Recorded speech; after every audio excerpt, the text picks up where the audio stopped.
Hello, all you COVID quarantiners. I mean, still, we're still kind of going through it. Welcome to Whispers from the Void. It's your boy, Evan.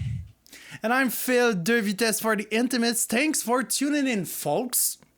Today we have a very special guest for you. Today we are joined by none other than Craig Thorn of the BAOS Podcast.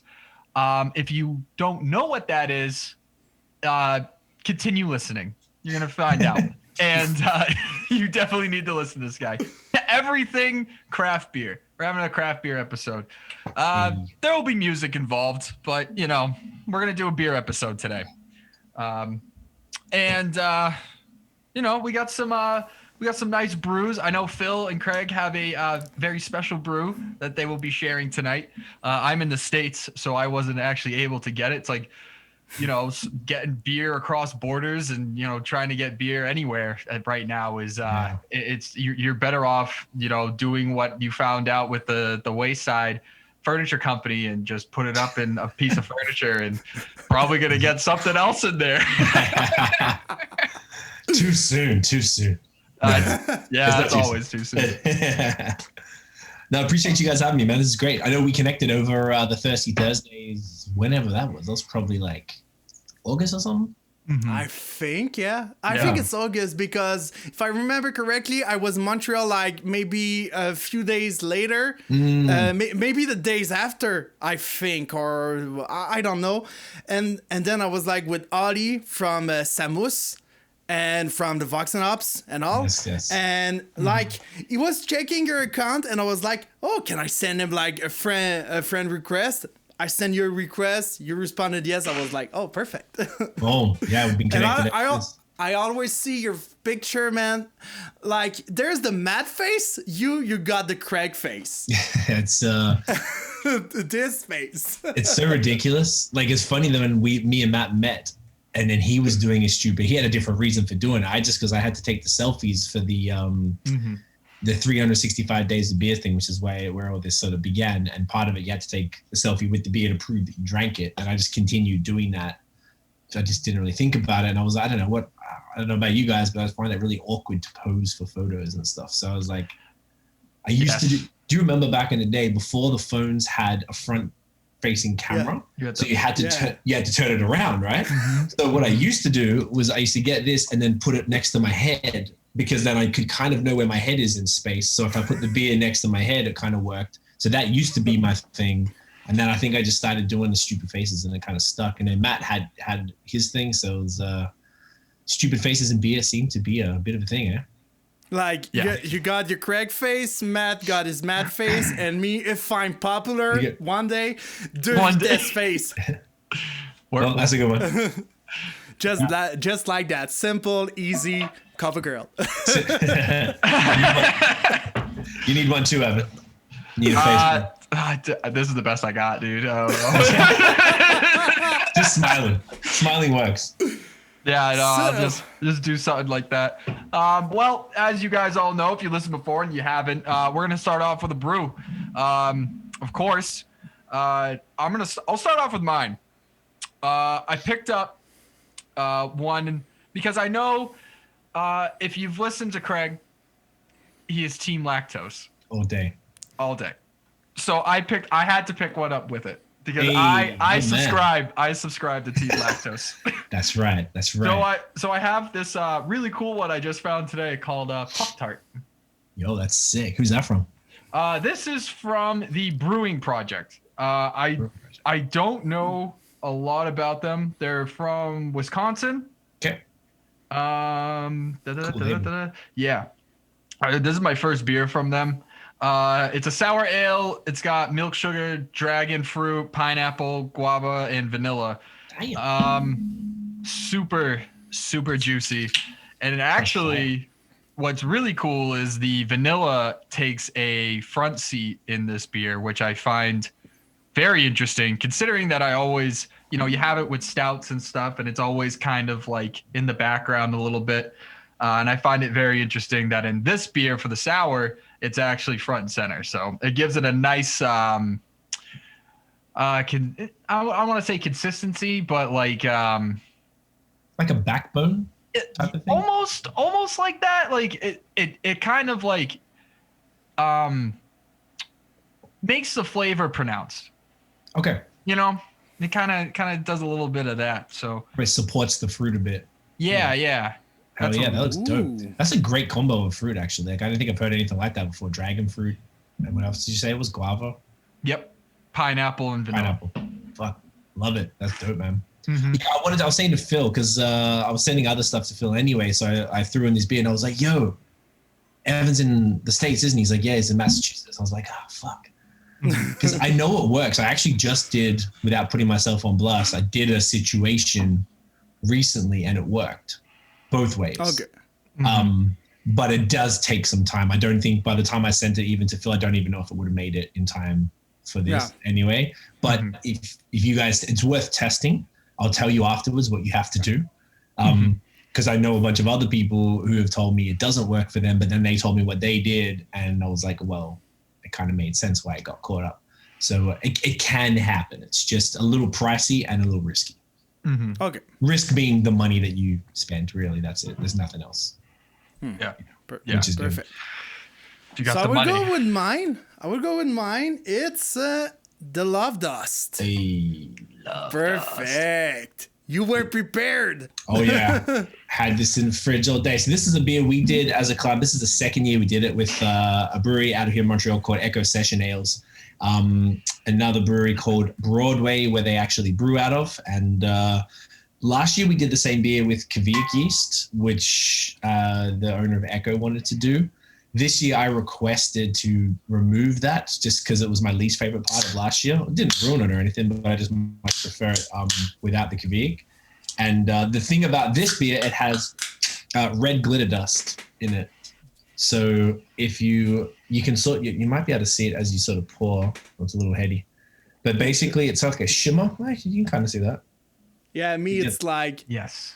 only foam. Yeah, the foam is kind of heavy. I don't know why. I guess it's the glitter plays with it because it's like actually, if you think about glitter, it's this mica rock. Oh, actually, I have it right here. I can show you the thing. It took a little bit of research to find it, but this is the actual stuff. It's like dust, and this is the purple one. Okay. We tested a few different colors, and the purple one makes because this beer is actually yellow. Like it looks like a hazy IPA. Okay. Really? Yeah, it's a session IPA, and the glitter dust turns it this color. And this color dust made it gray. He said, I never saw it, but he said it looked kind of disgusting. So we decided to go with red. We actually were trying to brew this beer for Christmas, not last one, the one before. It didn't work out. So then he was like, how about Valentine's Day? I'm like, boom, easy, make it red or pink or whatever. I think the Christmas we were trying to do, I guess, green or something maybe. I mean, we probably could have done red too, Christmas colors and stuff, but yeah, that's the gimmick. I wanted to do a glitter beer. I pitched it to him because I also have a social media agency, and this brewery is a client of mine, and he's become a friend. He's a really good dude, and he's into dumbass shit like I am. So I was like, yo, when we do a glitter beer, because I think Lagerbier did it here in Quebec, but no one in Canada. Yeah, I think it's Lagerbier because It was? Okay. If I remember correctly, last year I did tasted not the Love Dust, but it was another. I think it was an IPA and any IPA. I'm not sure, but it was with red glitter in it. Interesting. From Quebec. But I thought at first I've tasted the Love Dust, but then I remember it's not Echo. It wasn't Echo. I think it was Lagerbier. Okay. Was it in a? Sorry, yes, I know the Anglophone is. Was it in a can or was it like on draft? It was in a can. Interesting. It was the same thing, but it wasn't Echo and it wasn't Love Dust. And when was this? I'm not sure. Was it Ta Plus Amour? I'm not sure if Ta it Plus was. I never saw it with glitter, but they could have done that one. Maybe they did. I'm not sure, man. It was like 1 year ago. I don't remember. I would check that out. Maybe I would put it like somewhere in the video, whatever. Okay. But yeah, let's taste that one because I've never tasted that. Oh, fun fact, because I did get some beer yesterday, and I saw some Echo, and I saw the Love Dust. I was like, nah, I just keep the ones that Craig sent me. I'm glad I made it out there though, because I know you're in Quebec City, and this was not didn't make it out, but yeah, it's a good beer. So I'm super happy with this. It's only 3.9%. We kept the same hop bill this year, so it's Sabro, Galaxy, Vic Secret, and Calypso. Sabro forward, so coconut stuff, coconut kind of vibes from it. We even put instructions. We printed the can. I don't want to turn it upside down now, but we printed it upside down intentionally and put some instructions on the side to explain to people to sort of gently tip it to spread the glitter around. The only complaint people had last year was that because it's red, people thought it would be like raspberry or strawberry or something. Okay.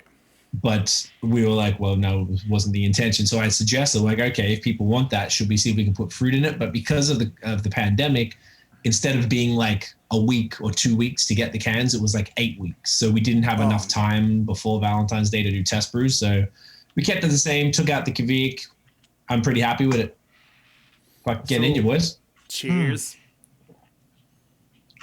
I'm so full. Yeah, it's good. You can actually taste it.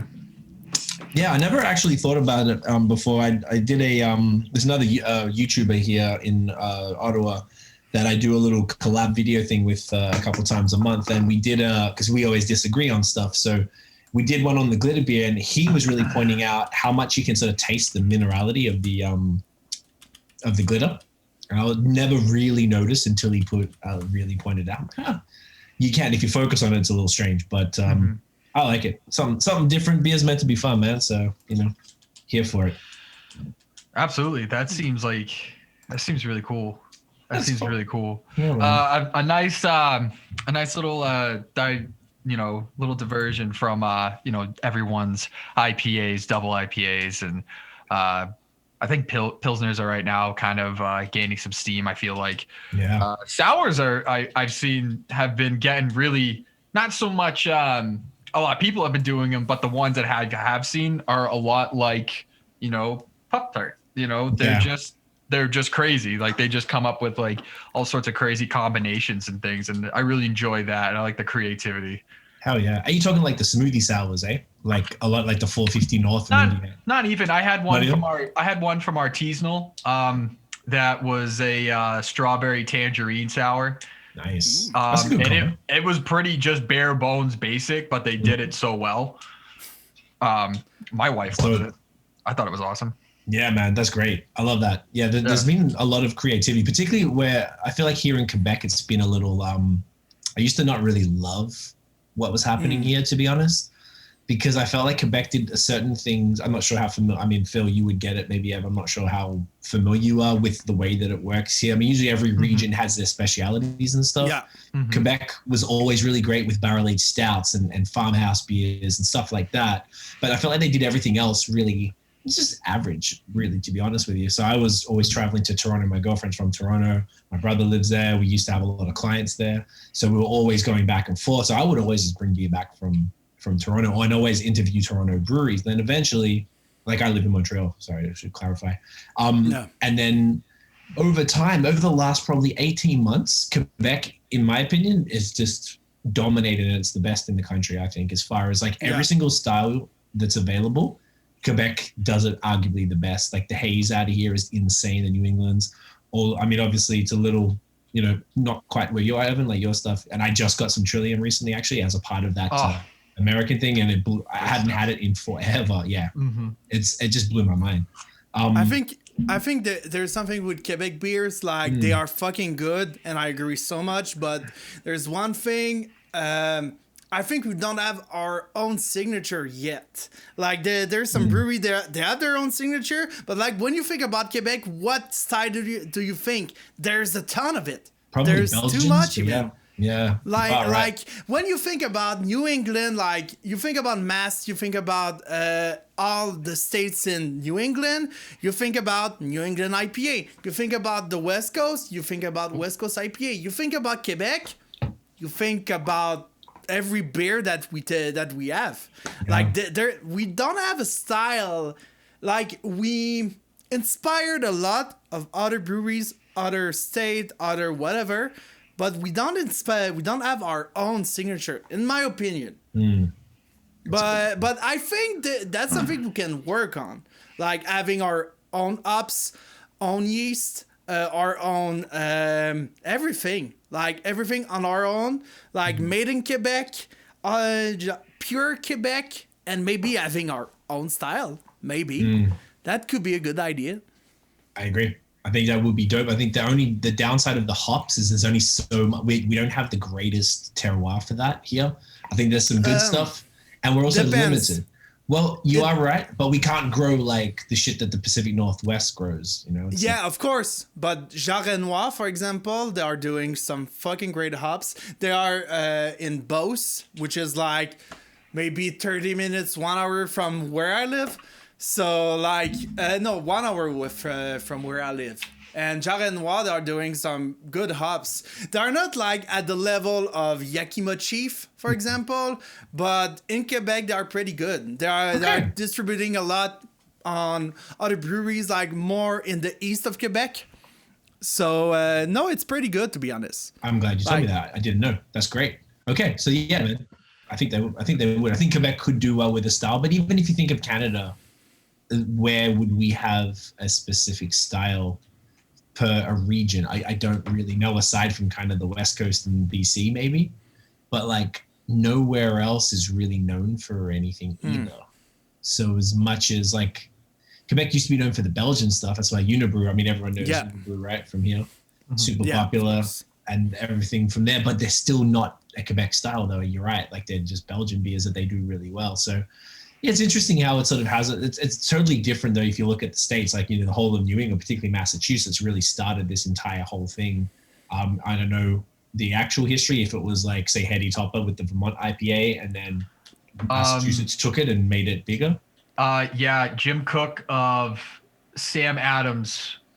I really think Colorado had started Hayes. Really? Not sort of. Seriously? Yeah. So I have been to the brewery before, and what's really cool, if you ever get a chance to go to Sam Adams Brewery, you have to go because one, it's a freaking awesome place, and two, Jim Cook's an awesome dude.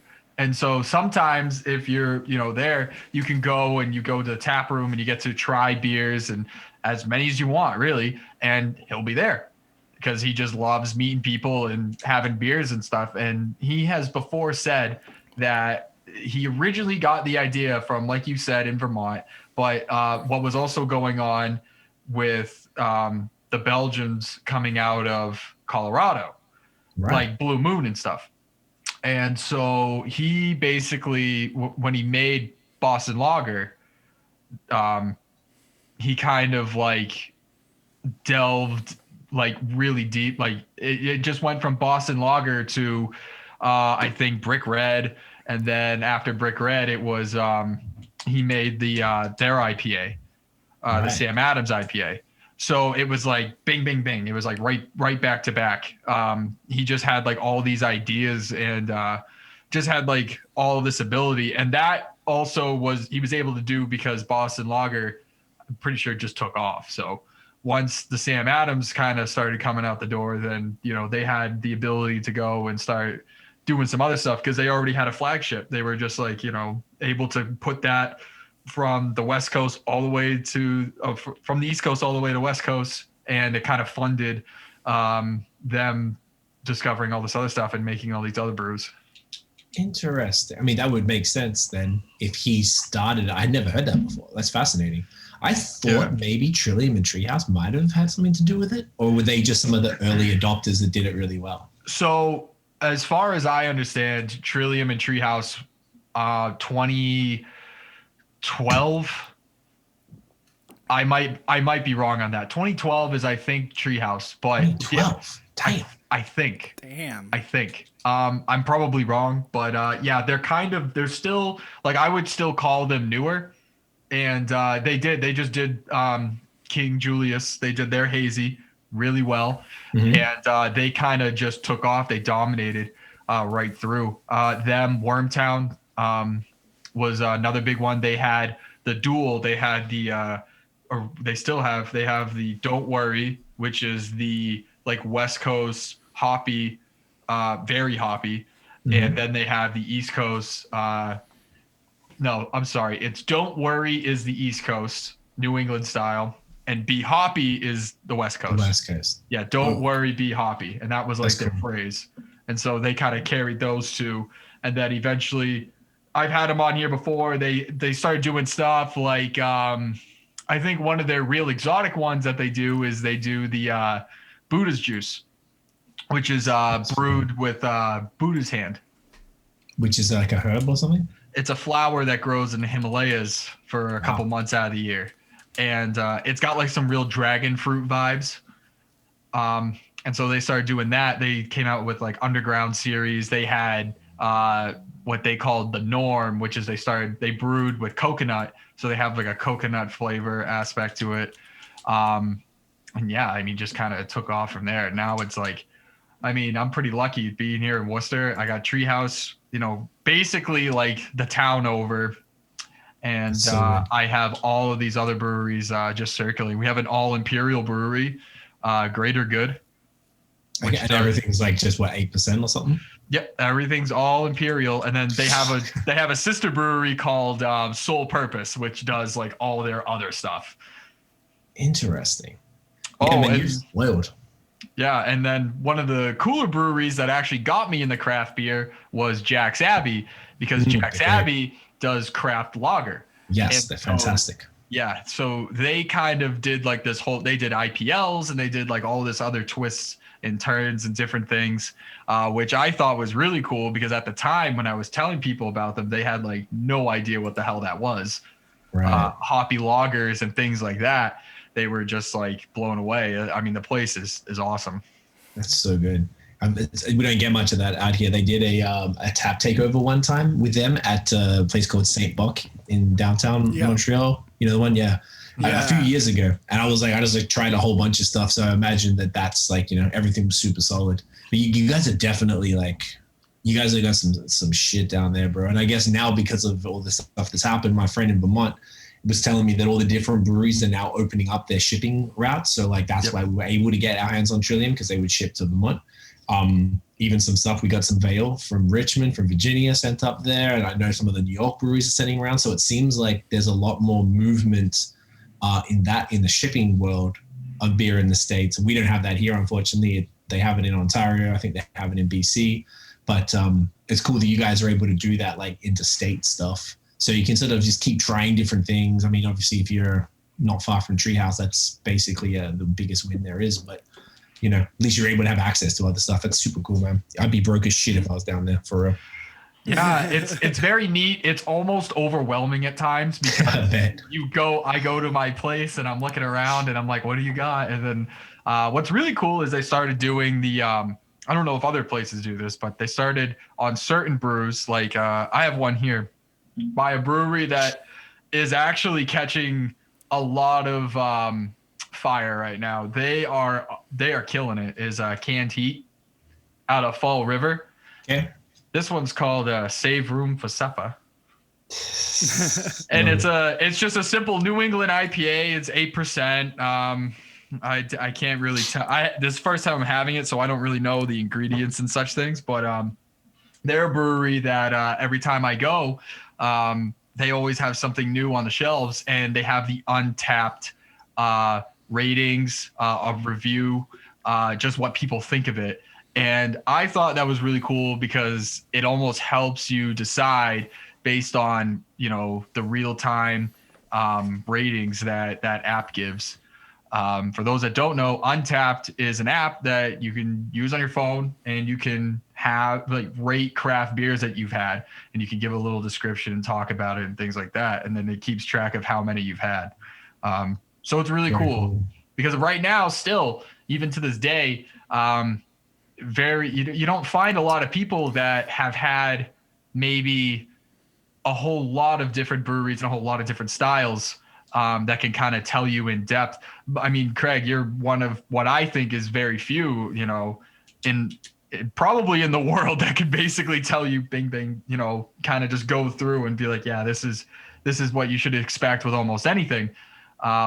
I feel that a lot of people, they kind of like your favorite restaurant. You have your place, that's your place, and that's all you know. And there's nothing wrong with it, but it's always nice to kind of expand the palate, try some different things and see what's out there. Yeah, man. I really agree. It actually started for me, like I was talking earlier, I'm from Australia, probably people couldn't tell. And I moved to Canada in 2010. And that was my first winter. I moved in September. So I really dumb time to move to North America, right? Yeah. So I'm like, missed summer completely, coming into the fall. I'd lived in Toronto in like 2004. So like when I was young and stuff, but like, this was moving for good type of thing. Mm-hmm. And in January, my friends in Australia had this thing called the 365 days of beer. So then you had to hold the thing. It has to be the can, bottle, or labeled pint glass. And you have to take a selfie and like number them and post them on Facebook. So I was like, I don't know. I was like mid-January and I was like, I don't know. It's my first real winter. Gives me something to do. Why not? So I started doing it.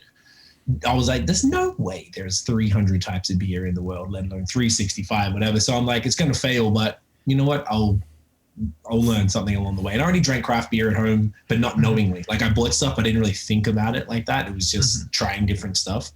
So started doing that. My friend lived upstairs in the same house and he joined me with it as well. He ended up being my first co-host on the podcast and he left after a few years, married, kids, got busy. But so we were just trying beers all the time. We go to in Ontario, they have a store called the LCBO, which is kind of like the SAQ here in Quebec, just the government. It's actually the largest purchaser of liquor in the entire world, which is strange. Mm-hmm. So there was one close to us. We just go down there and just buy like whatever. Obviously we start off and you just go through all the European lagers. So all the things you've seen are like, okay, these all taste the same at this point. And then you start expanding into the local stuff and I was just trying anything for numbers. So I guess I'm sort of trying to sort of explain why I would not fall into that trap that you were just talking about, because I had to get numbers. So all I cared about was trying something different so I could take the picture and write the review. And it was just like a one line. I didn't know jack about beer. I'm still not trained or anything. And basically I got to 365. It became a bit of an obsession. And I got to 365 in 7 months. I was like, oh, okay. And I was like, I'm just going to keep going. So I just keep doing it and kept doing it and stuff. And I started like a Tumblr where I put everything on just because I didn't want to take it too serious. And I just called it beer and other shit because it was everything that was synced from my Instagram. So it was beer, but there was other shit and I didn't take it serious. I do music primarily and that was just my side hobby. And then people kept saying, you should write a book or you should. But I'm like, I don't know. Like, I don't know anything. I don't have any real aspirations to write a beer book or anything like that. Mm-hmm. And I started to look into it a bit. But then we were listening to podcasts just in life. And my girlfriend was like, why don't you listen to beer podcasts? So I was like, good idea. And I went through and I was trying to find stuff. And this back in 2014, 2015. And there was like, everything that was on there were just like middle-aged dudes. Just like, yeah, so the malt profile, like they were just so fucking boring. And I was like, this is not speaking to me as like a 30-something-year-old, like, young. I just want to hear cool stuff about beer. And I couldn't find anything I liked. And she suggested, like, why don't you start a podcast? I was like, well, I'm already a musician. I've already got a microphone. So I asked my friend Scott, the guy who lived with me, I was like, yo, you want to do a podcast? I'm like, yeah. And we were just swearing a lot and talking about beer and stuff. And it was very like unserious, but it looked, we got a proper logo done and we did photo shoots, because I do, once again, the music showed me how to do these things. My brother's and a part of what I do. So he's an audio engineer. So he mixed and mastered the episodes. So we didn't have to, so everything sounded tight. And we just kept doing it. And then a year later, this was 2015. And like I kept doing the beer thing. Once again, still not trained. And then we were just talking nonsense and just having fun with it. And brewery started wanting to get on there. I'm like, because it was called Beer and Other Shit. It's a pretty, like, it's not a thoughtful name at all, obviously. And then we were like, all right, we've got two ways. We can go and change it and call it something else and take it more serious, or we can just be like, fuck it and call it Beer and Other Shit and just leave it and still, because I'm from Australia, we say the C word a lot.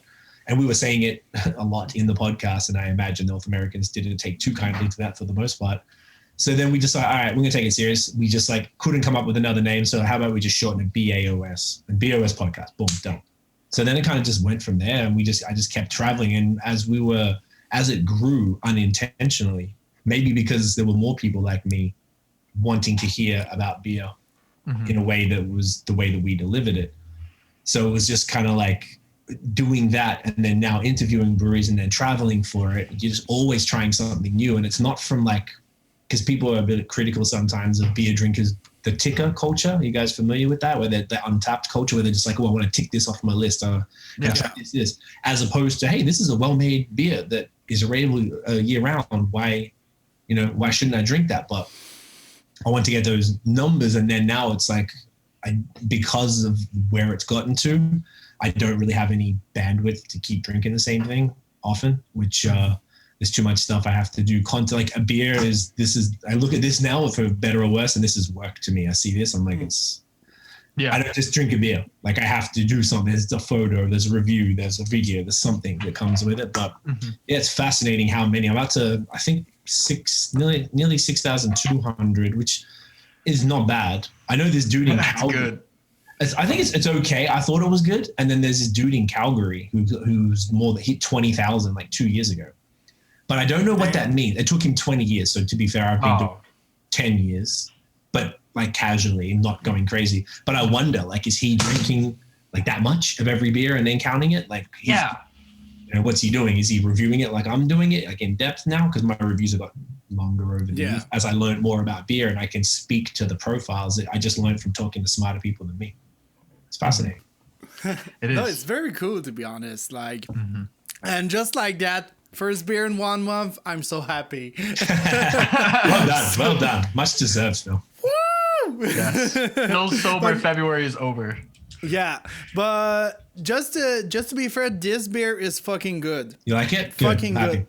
Honestly, like, at first, because I've tasted other Echo, and I'm not the biggest fan of Session, but this one, I'm very happy. Like, this one is fucking good, to be honest. I love, like, there is a little bitterness in it, but there is a lot of, let's say, citrusy flavor. There's something behind it that I just love. I love this flavor, to be honest. And don't get me wrong, like the red can be like can be a mistake. Like you can think, oh, it's cranberry, but it's not. It's only red glitter. But it's fucking really good.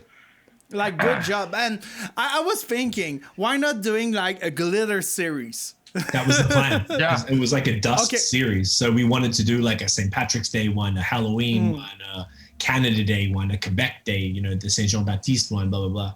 But I haven't pushed him to do it because it is a pandemic. These beers are not cheap to make. I think that, I don't know how much these are to buy, but I think it's like $5 for a 4% beer. And it's because the volume of hops is so intense. There's 4 different types of hops. There's lactose in it too.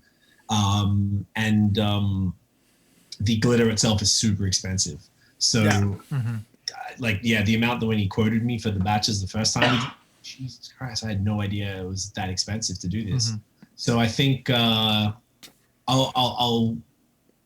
suggest it to him again to see if he's interested, but I really would like to do a series of these. I think it'd be great. I think it'd be fun because people lost their minds over the glitter side, even though the glitter is not like that crazy. Like it's there, you can see it, but it's not like, I feel like there might be less glitter than last year, to be honest.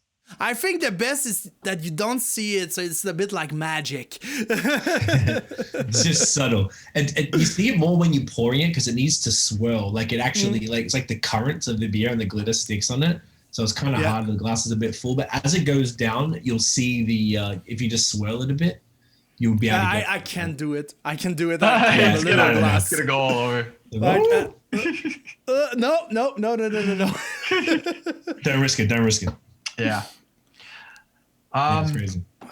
I have an interesting question. Talk to me. So recently I was actually just, as I'm sure everyone does, you're sitting there on your freaking phone and you're like, doing this for like, whatever, umpteenth hours. And something came across my timeline.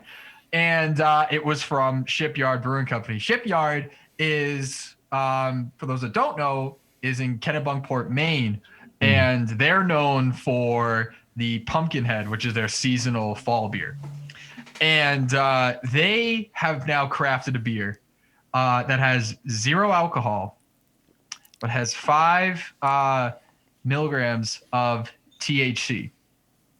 And it is called, if I can pull up the name here, Pumpkinhead Thc Elixir. And I saw it and I was kind of like, oh, that's pretty cool. And it's available in dispensaries, which kind of like made my mind start doing this, like, thinking about the other possibilities of brewing, because I think that a lot of the time we just look at brewing as only involving beer and only involving, certain things that relates to beer making. To know that you can do something like THC in it. Do you think that eventually the way that we look at brewing and the way that we look at ingredients in brewing and what you're actually able to make will expand, or will it always just be sort of like this profile of, you have your certain types of beers and that's it? Basically what I'm trying, and a long and short of it is, eventually I think that by doing this, by them coming out with this elixir, I can almost see different styles of beer, like completely different styles, almost forming out of like this type of idea. Yes, it's a really good question. And it's interesting you brought that up. I did see that one the other day. I just got an order like half an hour before we went live from the government dispensary here. I order it online just because I don't have one super close. And I don't smoke weed, but I use oils and gummies and the beverages. And the thing I order every time is the non-alcoholic beer THC thing called Mollo. And it's great. It looks in a little stubby, like a red stripe bottle.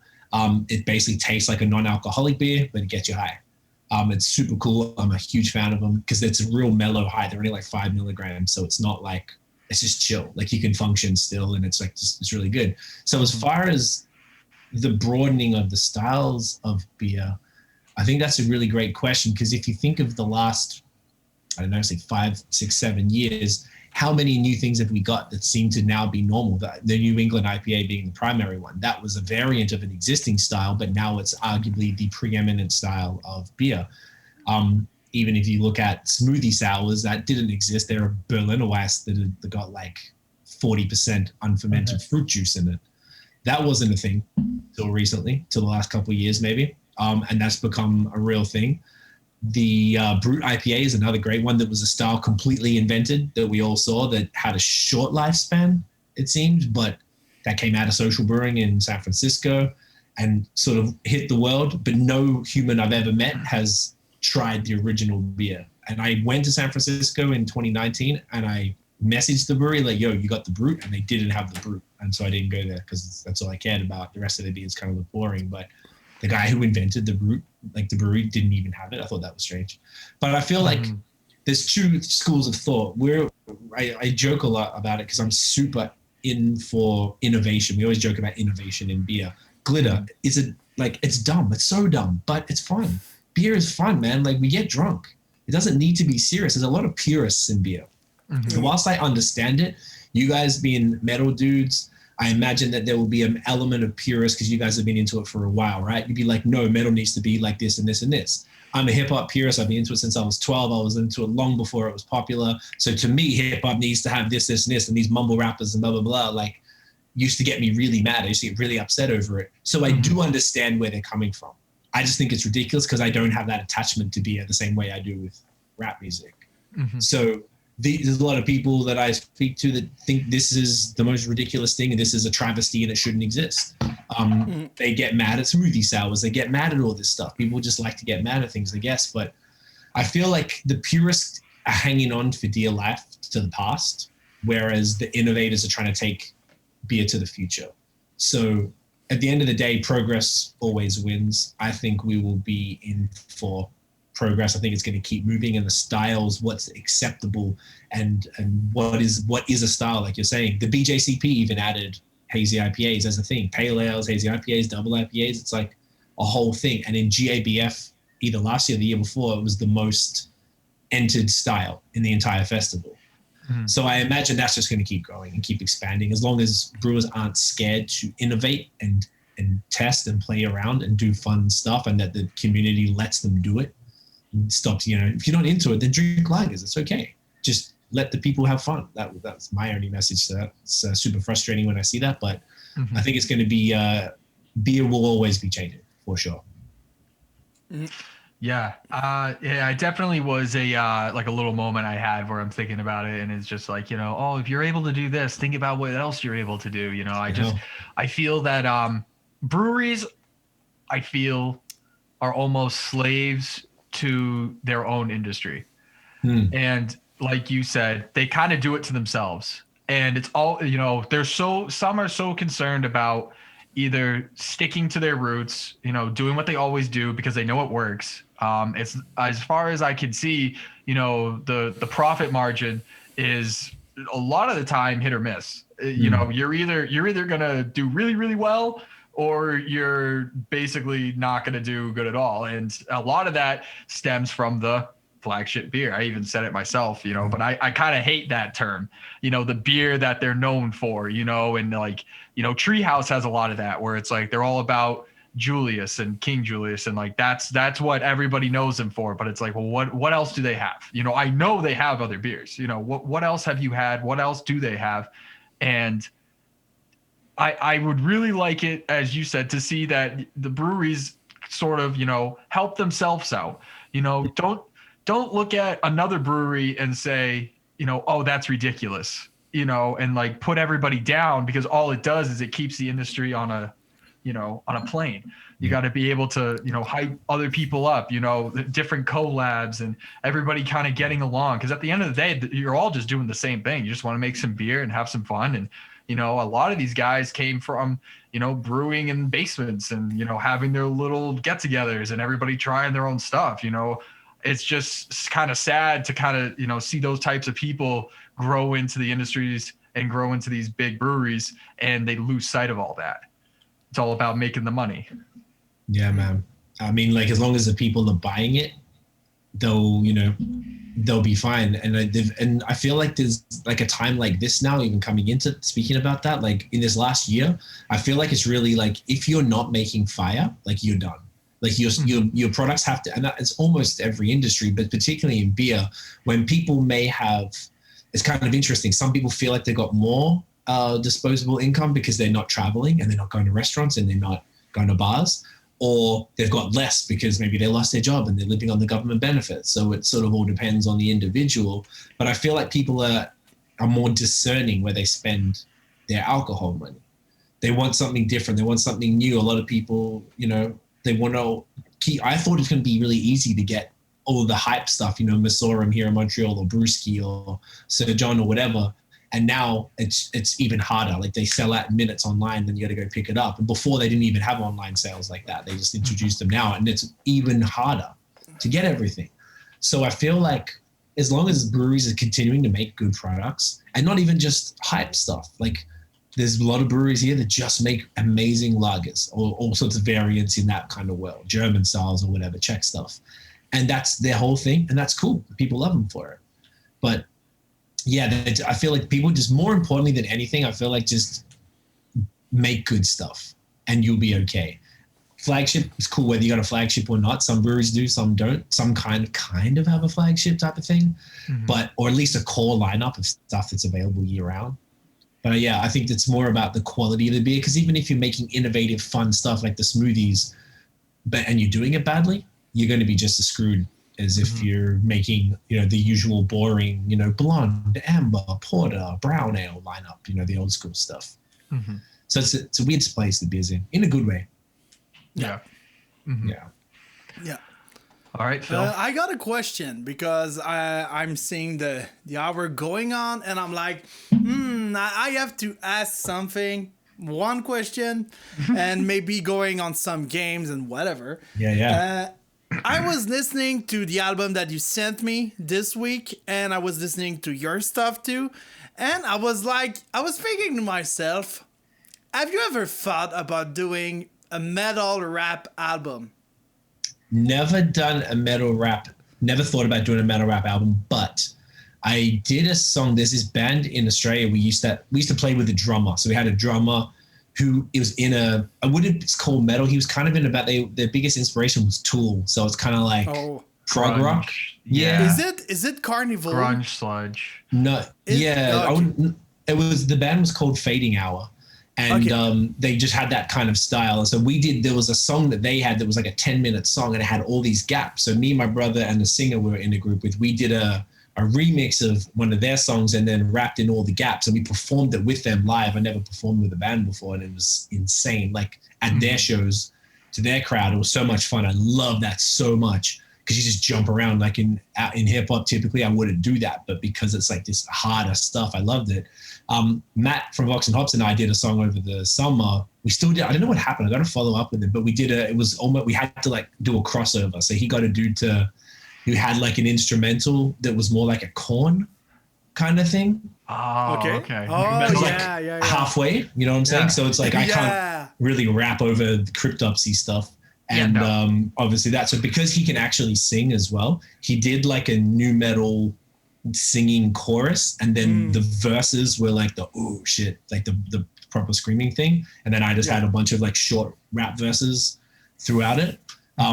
It was supposed to be kind of for the pandemic and the Black Lives Matter stuff around that time, so we started it like around June-ish sort of thing. But there was just always delays, and it was being mixed, so I would still want to release that. Would I be down for it? If I don't think I'd do it as a solo artist, because I think people would be like, what are you doing? It wouldn't align, you know, but I would be open to something like that. If there was like a project where there was a bunch of people coming together to make it and I was one of the vocalists for it, I'd be down for that for sure. Because it's fun. I was thinking about it because there is a band metal called Archspire, which is from Vancouver. And the thing which is unique about that band is because the singer raps. The singer is rapping with growling. Oh. He's growling and rapping at the same time. Like his main inspiration is Busta Rhymes and Tech Nine. Wow. Like, okay. And honestly, like, maybe if you listen to that, you'll be like, oh shit, that's messed up. But when you go further and further, holy fuck. It's just great, like, it's fun. It's fun stuff, to be honest. Like, I'm listening, like, if you have to listen to one song, first song, it's Involuntary Doppelganger. Okay.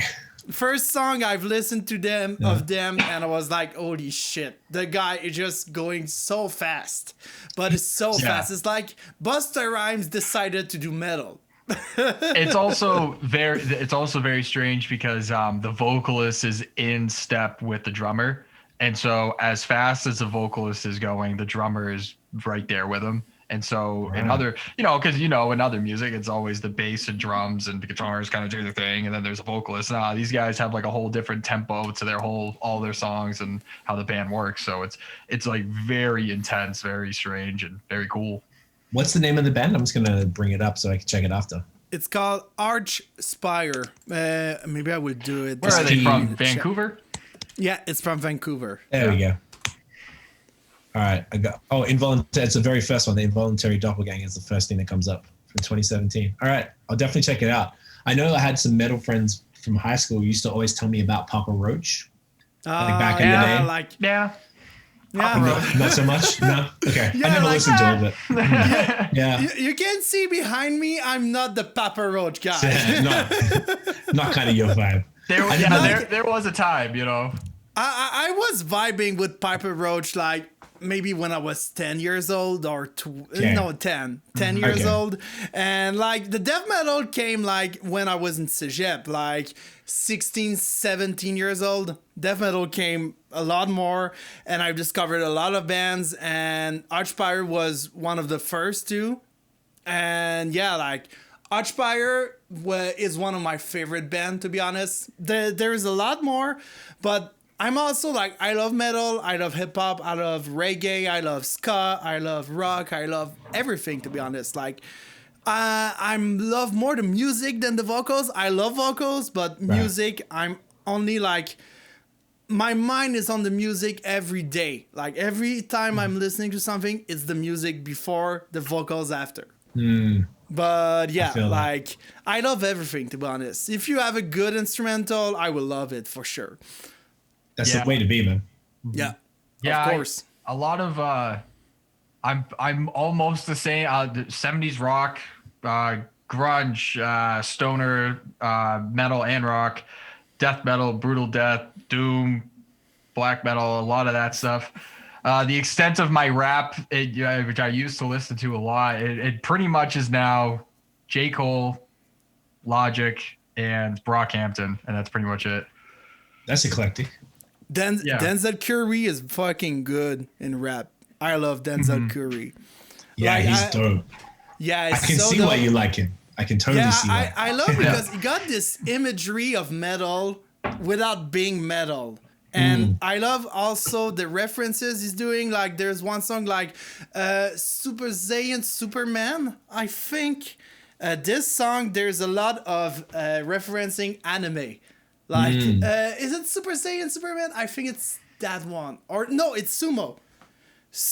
There's a line referencing the show Avatar: The Last Airbender. I was like, this dude is dope. I love it. Hyper specific. It's cool because he's got that kind of aggressive tone that kind of works really well for like harder stuff. So I can see why there was a crossover. I always found when I was in high school, like growing up in Australia, like it's pretty white, I guess, overall. And in the suburbs of Melbourne, me and my brother were pretty much the only people into rap. We got shit for it every day. And all my friends in high school were metalheads, like Sepultura type of stuff, or what's the band that Devin, Strapping Young Lad, that type of stuff, and like Satyricon, is that black metal? It's black metal, symphonic, I think. Yeah, the symphonic, Dream Theater, and all that type of thing. Yeah. You want to talk about be careful, because Phil will talk Devin Townsend for the next 3 hours. I got the fucking mascot over there just to say I'm the biggest fan of Devin Townsend. I love this guy. I love this guy so much. I have like pretty much maybe all the live album he did. Like every time you say he's releasing a live album or an album, I'm like, I buy it, buy in the cart every time. I love this dude so much. Okay, so that makes sense. So all those dudes who are into that stuff tended to like because like metal's extreme music, and there is a genre of hip hop that is extreme, like the kind of the gangster rap where the beats are super hard and people are saying some stuff that you typically wouldn't hear in music. So I always found that was like a lot of the metal friends would enjoy like NWA or like the West Coast gangster rap stuff, that they actually really liked it, or like Public Enemy or Cypress Hill or something. So I found there was always a crossover. Yeah. It's funny you said Public Enemy. Like Public Enemy did featuring with Anthrax. On Judgment Night. Yeah, like it was Bring the Noise. I think it's Bring the Noise. Bring the Noise with Anthrax and Public Enemy, and I think they did the version with Zakk Wylde from Ozzy Osbourne and Black Label Society. Like with all the solo and pig squealing on the guitar, like fuck, it was the best crossover between rap and metal, to be honest. Wasn't there who was, because Zach De La Rocha, when Rage didn't get back together, wasn't that the Public Enemy guys? Yes, it was. It's called Rage of Prophets, or Prophets of Rage. Prophets of Rage. And it was Chuck D, I believe Be Real from Cypress Hill, Tom Morello on guitar, I think another dude from Rage. There was someone. In fact, I think it was all three other guys from Rage. Oh, it was. Maybe it was that. Yeah, it was because like Rage Against the Machine, the story behind it, like they begin with Rage. Zach De La Rocha got out of Rage. They formed Audio Slave with Chris Cornell. Yes. Rip Chris Cornell. And Zach De La Rocha came back. He go out again. And then they formed Prophets of Rage. Prophets of Rage, it's Rage Against the Machine, but with more rappers in it. Like 2 more rappers. Yeah, because Zach has that kind of, he has that delivery. Yeah. He has that rap delivery, so. Yeah, that's what I used to, even back in the day, that was one of my crossover things, because I used to be into like the early 90s. I was playing guitar since I was like 9. I wish I kept playing. I was on and off, but I was listening to heavy like Metallica back in the day, and I guess the grunge days, that was what was popping then, Nirvana and Soundgarden and all that type of stuff. And then when I remember, I'm so mad I sold it, but I bought Killing in the Name on cassette, the cassette single, when I sold it years ago. I should have kept it. You should have. because I got out of I was like, I don't need this no more. I'm into hip hop now. Fuck with this metal stuff, and it's such a bad move. But I liked them a lot because it had the same ethos, because he was essentially rapping, and it was, but still worked the aggressive kind of like the longer screams that you wouldn't hear in hip hop. It was some sort of nice crossover, kind of a Denzel Curry-ish, actually. Now thinking of it. Mm-hmm. Yeah, I feel like there's a whole bunch of artists that are kind of in that crossover field that would either introduced hip hop heads to metal or to hard rock or whatever, and then vice versa, which I think is dope. It's really cool that there is like a pretty easy sort of way to maneuver between the two. Like at the time, everything, when you're young and stuff, like you very much identify with what you listen to. Like I listen to rap music and that's all I do. And I wish that wasn't as much of a thing, because I would have stayed more into it. But and all the metalheads as well, same thing. Like that's who they identified as, and then I got to sit there and listen to rap music. Maybe if we're all hanging out and I play it or whatever, but otherwise they're not going to go out of their way. So so it's super interesting the way that goes, right, with all the genres.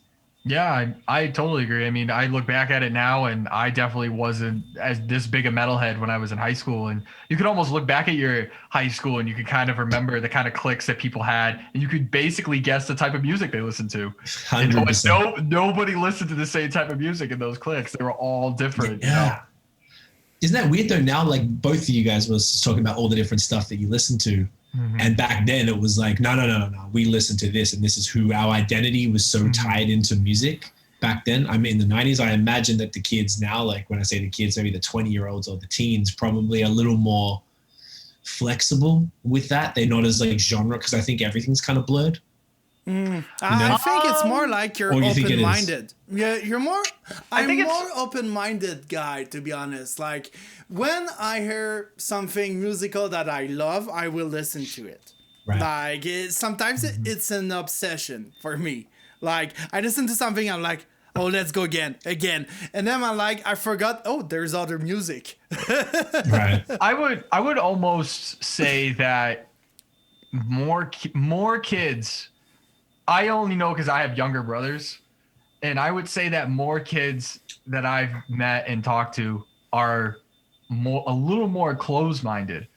And really? I think the reason for that is because pop kind of like has now hit this point where it does such a broad spectrum that I don't think a lot of people, when you're young at least, you don't understand the differences and like different elements of song structures and how that stuff kind of goes. Like I almost look at me and Phil in a way and think that metal has very much shaped why we absorb all this different style of music the way that we do, because metal has all sorts of different styles. You go straight from, regular 70s, like Led Zeppelin, and now you can go all the way to like Decrepit Birth, which is just brutal death. And then you have grindcore, and you have atmospheric black. Now you have metal that we were listening to, like it's no longer classic death metal, it's death metal, but it has cleans in it. It has clean vocals, and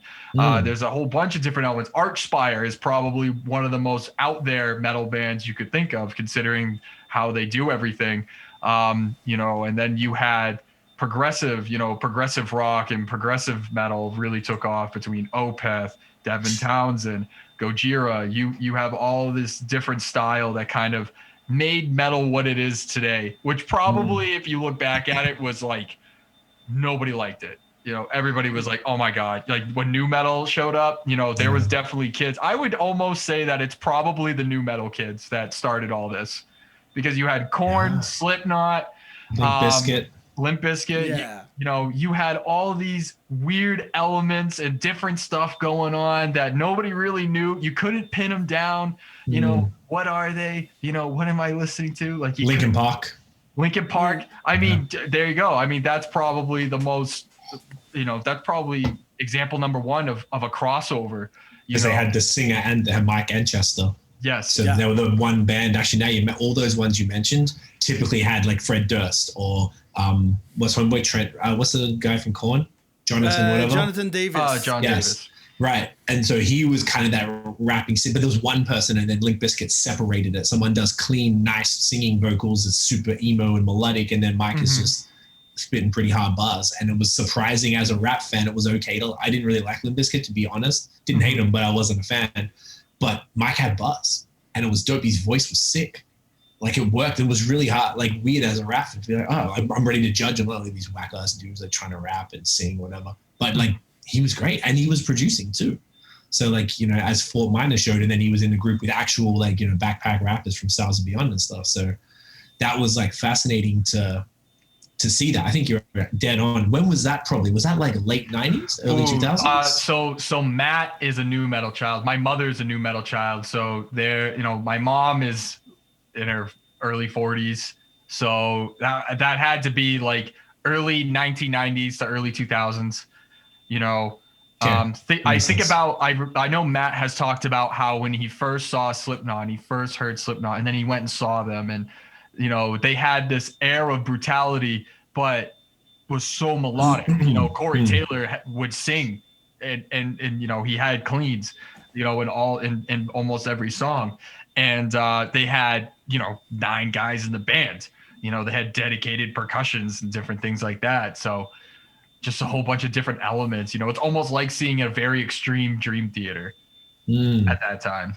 Yeah, that's a good point. And it was like it was an interesting crowd that was into the new metal, because I felt like it was too rocky for the rap heads and it was too soft for the metal dudes. So I think it was like maybe people who would listen to like not as extreme music at the time and would probably be more like listening to other kind of rock stuff, but maybe didn't mind the rap that was on the radio or something that they were exposed to, and it was like it kind of just hit them right in the middle.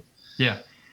Because I feel like they weren't trying to appeal to any of us necessarily, but it was this whole other thing that probably caused. I reckon it was just the people younger than me. I think I was probably too old, meaning like I was like late teens, really, in the late 90s. Mm-hmm. So I think by that point I was probably gone too far to even really give it that much of a chance, because this identity thing was still pretty strong then. But I imagine the younger kids who might have been 12 around then or something were like, yo, losing their mind. I felt like particularly Limp Bizkit seemed like mad young kind of crowd, particularly with their ridiculous song and album names and stuff that like were immature, and the kids, you know. Oh yeah. Yeah, it had some appeal. Yeah. All right, Phil, you want to whip out this game for us there, buddy? Yeah. It's a little guess game. I called it, is it a juice or a brew? I always lose. No, but this one, it will be simple because there is no like, don't have the guess. You just guess one time and I reveal the answer. Okay. Perfect. So I will show you some image and you will see. So... I actually got images. That's hilarious. I thought you were going to say names. That's even funnier. So you got this color over there. Okay. And you guess, is it a brew or is it a juice? I would say that's a brew. Yeah, I was going to say brew as well. Brew! Hey. It's a red ale. I see what you're doing. I pick up what you're putting down. Okay, so 1-1 for both. Hey, look at us. That's a juice. Yeah, I was going to say juice as well. God damn, okay. I think it's too easy. Hey, we got it. That's hilarious. Brew. Phil. God damn, I like you're destroying my game. It's all luck. Is that it? Juice. I'm going juice, you know what? I'm going to say brew just to make it different because we keep saying the same thing. Yeah. Brew. That's a Guinness. So it's 4-3 for Craig. All right, juice again. Juice. Goddamn. You know what? The glass, the IKEA glass little rim. That's the problem. I tried, but the problem with image on the internet is like the dimension is like it's so pixelated. But the other one, which is the last, I think. I'm gonna say it's Craig. Was that to the glass or to the can? Yeah, through the glass. through the glass, but Through the glass. yeah, it's the Halo like from your Yeah. live. I think it's the Friday. last live you did. Yeah, last week. That was a good beer. Like, I was thinking I was going like to your beard, so I was like, at first I thought that, but I was like, no, it's too complicated, so let's go with that. But the brew game is like too easy for you. You know what we should do It's next luck. time? You know what we should do next time, Phil? Is you should read us ingredients. We should have to tell. We should have to tell that's a beer or juice. Like I think that would be interesting. Yeah, Or like but a beer or a dessert. Yeah. like, would be- okay, that would be you good. take a brewski brew, like Yeah. a cheesecake like brewski, and you take the real cheesecake and you guess. Okay, I Yeah. will do that next time. But yeah, so, and just like that, before we go, I got a little gift for you, C. Oh yeah. I did this logo. Nice. That's gangster. Yeah, like I tried to do it gangsta. I tried to do it like old school, and I put like the one of Montreal's street behind that is. because, I don't know what street it is. I just tapped like Montreal street on Google, and I was like, okay, that's perfect. That's fine, man. Thank you. I like that. That is clean. I will send it to you like Yes, on please. Messenger, and Yes. you use it, you don't use it, you do whatever you want with it. That's great, man. I appreciate that. Y'all are awesome. That's dope. It's mostly Phil. I just talk. Yeah, like I think it's a thing I will do with all the guests. I will do some logo and shit. It's pretty neat. and, It is neat. Yeah, man. That's really cool. I'm studying in infographics. I have to do something with my time. Right? That is true. You get some extra credit in class for that, hopefully. Not really. I just got an old Mac, a 2009 Mac, like behind me, like in my room, and it just doesn't work as much as I want. But yeah, it's doing the work. As long as it pushes through. Oh yeah. So let's go with shout outs before we forget. Yes. All right. Do you have a shout out, Craig? Man, was this the one you texted me about? The one about like something to listen to or whatever? Yeah. You can Listen say to or a music. brewery. You could shout out Yeah, a brewery. it can be a brewery, it can be music, it can be film or something, a person, whatever. Okay. Maybe I'll shout out some of my fellow beer media friends. That might be a good idea. So if people are into craft beer and you want to check out some different stuff, some of my good friends do some great work. So obviously Matt from Vox and Hops, if everyone knows him, he has a really good podcast. It seems to be mostly metal, but he always has beer involved in it. He's a really great host, super prolific, super hardworking dude. He's really, really great at what he does. So definitely check that out. My favorite beer blog is Beerism. His name's Noah Forrest. He's a good friend of mine. He co-hosts some of the podcasts with me, some of the Quebec ones, and he's probably the premier Anglophone beer blogger in Quebec. So he does this really in-depth review. So I learned a lot of my tasting. Like he started a blog when I started my stupid 365 thing. So he's been doing it at a higher level, a lot longer than I have. So I always looked up to him to get tasting notes. So if you want to learn more about beer, like, when I went from like one sentence reviews to like, text, a lot of that was from talking to people and also reading stuff like him because he really breaks it down. I'm like, wow, I never thought of it like that as far as tasting. And the other one, I have some friends who are YouTubers. They make it 3 different types. Hops and Bros. They're based out of Gatineau. I have one show with them should be once or twice a month called Total Brew Crap, where it's on their channel, but we just basically argue because Chris, the host, doesn't like most of the things that I like. He hates lactose, he hates smoothie sours, he hates glitter, he hates all this stuff. So basically we're like, all right, we just pick a style and we just argue about it because all the stuff that he likes are a lot of things that I don't like. So it's kind of fun. He does some really good YouTube work. He's really excellent with the camera, beautiful photos. So those are 3, a podcast, a video, and a blog of some beer media that, here in Canada that I really enjoy. And they're all great people working hard to promote the beer community. Excellent. Perfect. Excellent. Phil, you want to go next, buddy? So I got a band shout out. It's not metal, because my latest obsession it's folk punk, and my latest obsession is Days and Days. It's DIY stuff. When you listen to the album, my favorite album is Rogue Taxidermy. and they are so DIY. Like each song is like you got this noise behind it, and you're like, okay, picking 1, 2, 3, 4, and they are going with the song. Like it's DIY, but it's good stuff, and it's talking about like it's more left center, like left political stuff. They are talking about environment. They are talking about alcoholism. Talking about parties and a lot of things like that. And my favorite song from them, it's They Guns. I will put it like in description or something. This song got rap in it. Okay. So like the singer is rapping on that. So I was thinking about you and I was like, I think you will like this song. I'm down because to check it out. like he's rapping about stuff and I'm like, okay, that's perfect. Like, and it's feel good a little bit. Like the lyrics are a bit like misanthropic sometimes, but it's feel good music at the same time. You're like, what is that mix? But I love that. I love that band. So Days and Days, Rogue Taxidermy. Love it. I love them. Awesome.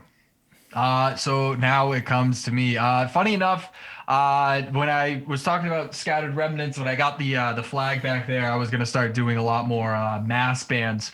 And this week has just kicked my ass work-wise. So I listened to a lot of sea shanties. So I have a lot for that. But what I do have is I do have this punk band that I've been listening to a little bit. It's called For Your Health, In Spite Of. And it came out February 12th, 2021. Clocks in at 17 minutes and 24 seconds. So it's pretty in and out, in your face, everything you love about punk music. I will say this, I am not a punk expert, much like I listen to metal. So, a lot of the time I'm kind of just listening from the outskirts. So I can't tell you a whole lot about the band. They do come from Columbus, Ohio. So you can already tell they have a lot of anger behind them. Their song titles are very interesting. They talk about one of their song titles, I believe, was "Hey, I received that Venmo," and things like that. So I really like the music. There's a point in the album where the vocalist he's very he's in your face, he's yelling, and then has some clean vocals, and then there's a point in the album, sort of towards the middle, where it's a rhythmic, like sort of guitar melody, very slow. It almost feels like the album just starts off by kicking you in the face, and then you come down to the end, and then you sort of take a breath, take a breath, like a breath, much like how you would at like a punk concert. You're fucking doing your thing, getting punched in the head or something, and then they're like, all right, do it again. And then, you just go right back to it. So that's kind of how that album felt to me. But it was really good. So that's For Your Health, In Spite Of. And with that being said, Craig, thank you for coming on, man. It's been awesome. It was an excellent discussion. It's always good to pick your brain about craft beer and about all that stuff. So, look forward to, seeing more episodes. Look forward to, seeing what you do in the future. I know that it's been a pretty crazy year, but I feel like you've done really well. So that's awesome. Appreciate it, man. I thank you guys for having me on. It's been great. I know we connected nicely when we did the Thirsties Thursdays. I know I spoke to you guys probably the most as well. You guys are super cool. It's great. We've been on social, so I love that you guys are doing this. I think it's fascinating because you got the music side, you got the beer stuff. Like it's a real nice middle ground for everything. But yeah, man. We're trying to push on, trying to do as much as we can. We've got a couple non-for-profit projects we're working on now with in collaboration. One of them's with Matt, actually. And just trying to give back a little bit and just trying to change up the content and just keep doing what we can to support the beer scene from outside, man. It's the least we can do. They support us heavy, so we're trying to give back, let people know what the fire is, Trying to keep up on. I got a couple more music projects. I dropped an album, an EP last year in, I think it was October, November, something like that. And I got a deluxe, everyone's doing deluxe versions now to get keep the money coming in. Not that it matters for independent artists, but we got a deluxe version of that. It's called By Toxic City. It's with the producer in Cambridge, Ontario. So that's almost done. And I got my next solo album called Relentless, which we've been working on for way too long, but it was one we had no no samples. We had like a studio session for like a week. We booked out a studio. We had like cello, violin, drums, guitar, bass, vocalist, saxophone. Like it's sounding really good. So we're having meetings every week trying to put together. I got a grant for it from Factor, so we're trying to put together all the video ideas. It's trying to balance that, the beer stuff, and then I have a social media agency. I mentioned that's what we run during the day to keep the lights on and such. So, man, I'm tired, but it's all good. You got to keep pushing. Keep pushing. Absolutely. I appreciate y'all. Yeah. Honestly, we have to get you on the podcast another time, man. Oh, I'm so down to come back. Oh yeah. Yeah. Absolutely. Oh yeah, more. There's always more stuff we could talk about. There's going to be another, there'll probably be another beer that comes out, and we'll just be like, oh my God, that's amazing. And then we'll have to talk about it. So, keep y'all posted. Yeah, absolutely. So without further ado, guys, thanks for listening. It's Whispers from the Void. I'm Evan. And I'm Phil. Thanks for watching, guys, and see you on the next episode. Cheers. Peace. Yeah, finger guns.